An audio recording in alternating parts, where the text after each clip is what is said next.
La parole est à Monsieur Jacques Lamblin. Merci, Monsieur le Président.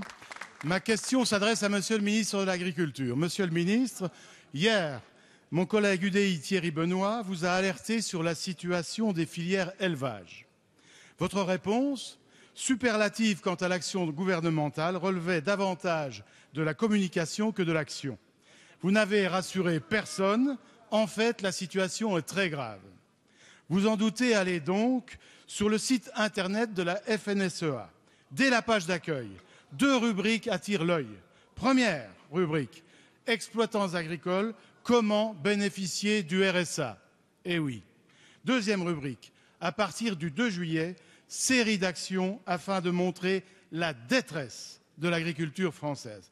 Détresse est un mot fort, mesdames et messieurs, et pour cause, aujourd'hui, 30% des exploitants français voient arriver à grands pas la faillite. Cette situation n'est pas seulement, comme vous le dites, Monsieur le ministre, un problème de marché ou de crise internationale. L'inefficacité de l'action gouvernementale est également en cause.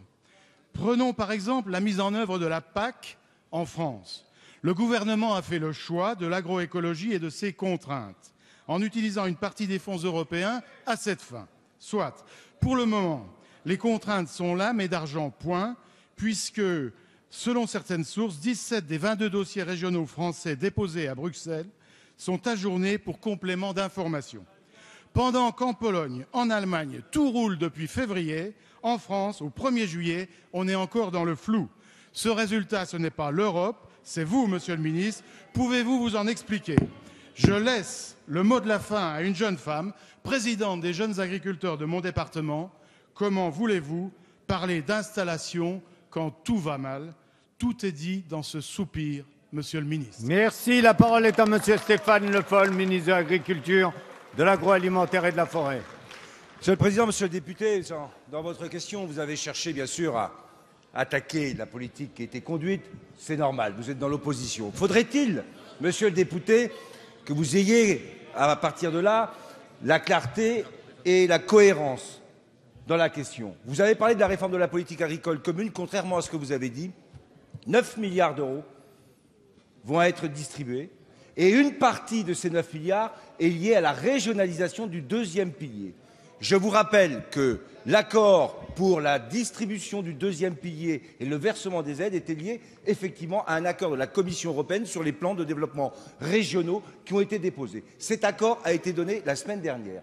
Je rajoute d'ailleurs, Monsieur le député, parce que vous avez omis de le dire, que toutes les politiques, en particulier d'installation, étaient mises en œuvre, quoi qu'il arrive, sans signature de l'Europe, puisque l'État faisait toutes les avances sur toutes les dotations aux jeunes agriculteurs dès le début février. Et contrairement à ce que vous dites, ne croyez pas que dans les autres pays aujourd'hui, la mise en œuvre de la PAC soit facile ou soit réglée. Bien au contraire, partout, les difficultés sont rencontrées. Dernier point sur la question des prix. Oui, il y a un problème sur les marchés.